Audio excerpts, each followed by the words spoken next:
Welcome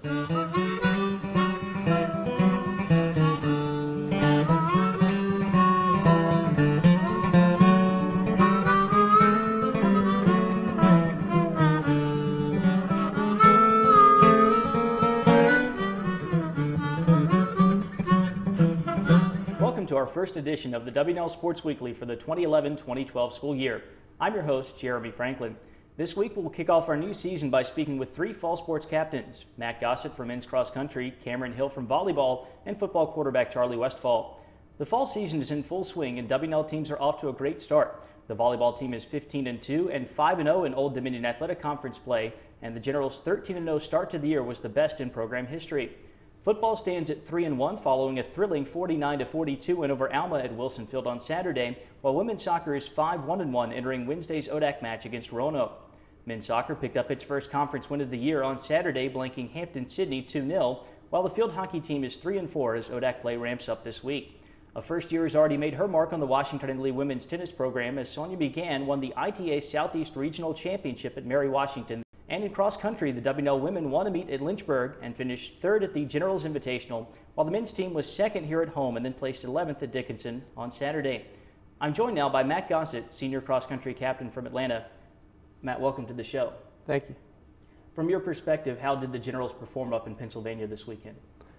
Pennsylvania was a different race for us because we had two races, the 4K and the 8K. So we split up roughly half the guys were in the 8K, half guys in the 4K. And it's hard to judge time on the 4K because we've never ran that before. But I would say overall, guys ran well. Also, at this point in the season, we're doing high volume, high intensity during the week, so we can't expect to be our best this early in the season. But overall, we were happy with our results, and we're excited that we're continuing to show progress as the season continues. Back on September 10th, Washington and Lee placed second at the Generals Invitational, and the only team that beat you was Division I VMI. How pleased were you with the team's performance in that race? We did about how well we expected to do.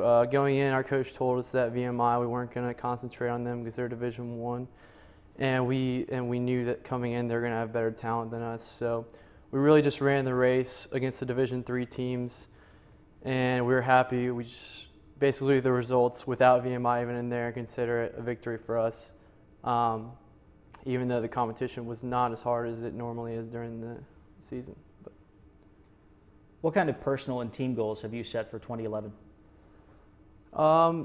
In terms of team goals, it's always about how well we do at the end of the season. At ODEX is our main focus.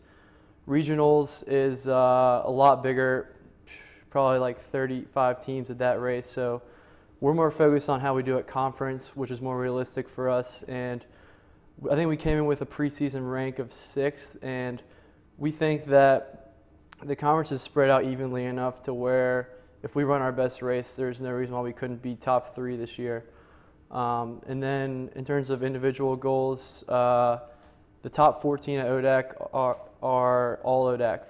Top 7 are first team, top 14 are second team.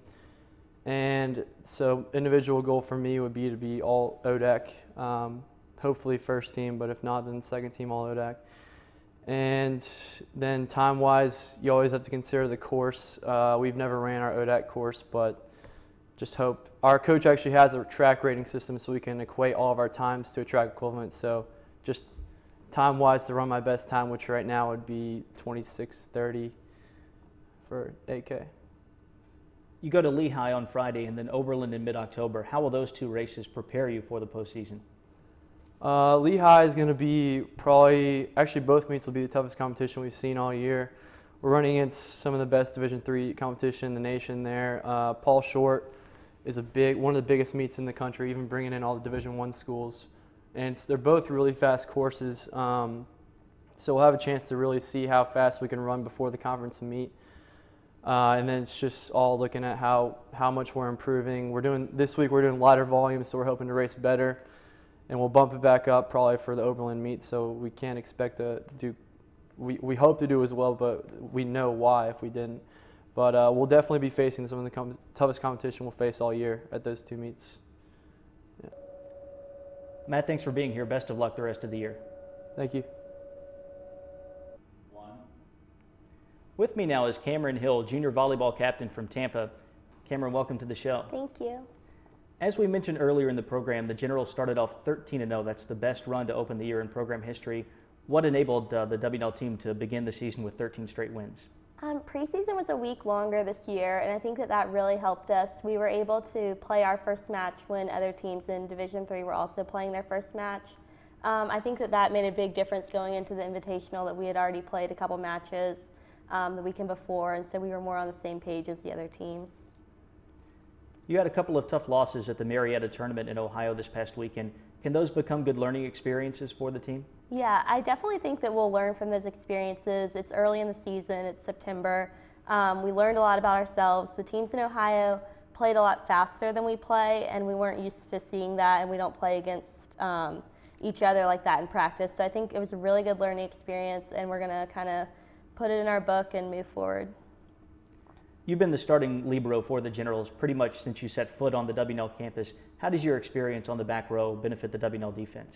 I've been really lucky to make contributions since I was a freshman, and I think I just need to use that experience and use my leadership to help the younger players. And I have a lot of experience playing in matches, and I think that helps playing against different teams. You've got a very tough schedule in the month of October. A lot of road matches, the ODAC contest against Randolph-Macon here at home, trips to Christopher Newport and Emory.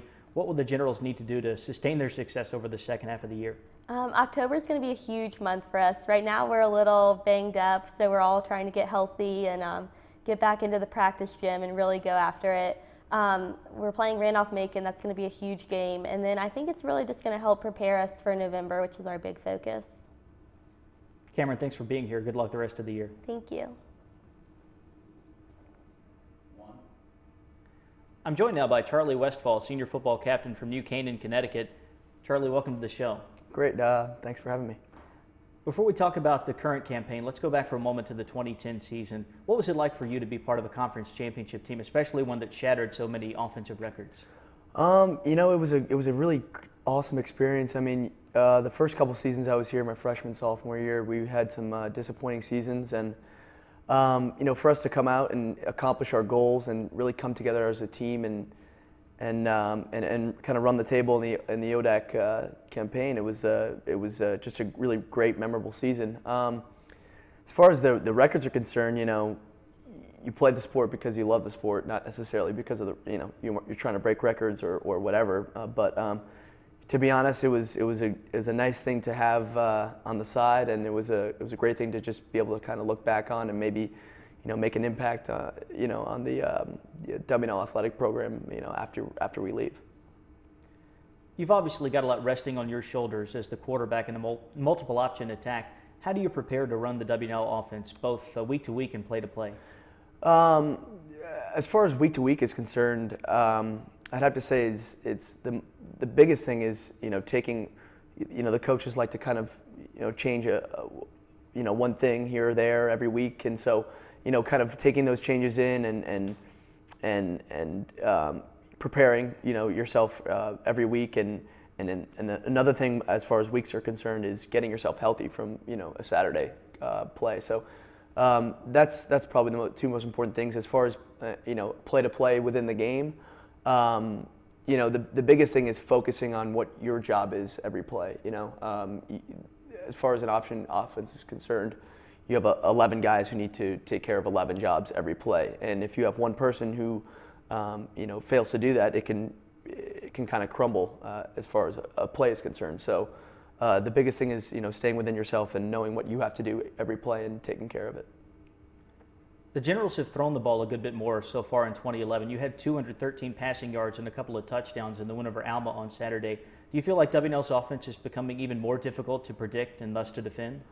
Well, you know, you really like to think so. That'd be great if you know, defenses have a tough time to predict us. I think the biggest thing is, like I said before, every week, you know, the coaches kind of maybe install one thing or change a few things, but when it comes to trying to, you know, get a defense kind of off kilter is game day, within the game, making adjustments and seeing what they're giving us, and then, you know, kind of focusing or shaping the way we want to kind of move the offense along. You open up conference play against Guilford on Saturday afternoon at Wilson Field. What will the Generals need to do to duplicate last year's success in the conference?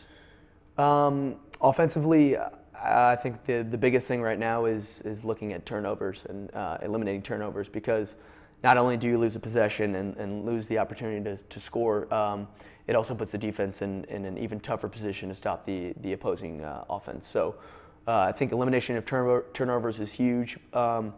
Also, on the side, we just come together as a team and kind of find our own identity, and try and kind of leave last year behind and really understand that, teams aren't going to give us a conference championship. We have to go and take it, and we have to, be aggressive and go out there and play our style of football every week. So, Charlie, thanks for joining us. Best of luck against the Quakers. Thanks for having me. The men's cross-country team travels to Bethlehem, Pennsylvania on Friday for Lehigh's Paul Short Invitational. Back in Lexington, women's soccer meets local rival Southern Virginia at 4 o'clock. On Saturday, women's cross-country will be on Maryland's Eastern Shore for Salisbury's Don Cathcart Invite, while volleyball heads to Virginia Beach for matches against Virginia Wesleyan and Mary Washington. Both soccer teams face ODAC foes on the road this Saturday, with the women visiting Sweetbriar and the men traveling to Randolph. It's homecoming weekend at Washington and Lee, and two teams will play in Lexington on Saturday. The field hockey team entertains defending ODAC champion Lynchburg, while football opens up conference play against Guilford. Also this weekend, men's golf competes at Randolph-Macon, while men's tennis heads to Mary Washington for the ITA Southeast Regional Championships. For WNL Sports Weekly, I'm Jeremy Franklin. Thanks for watching.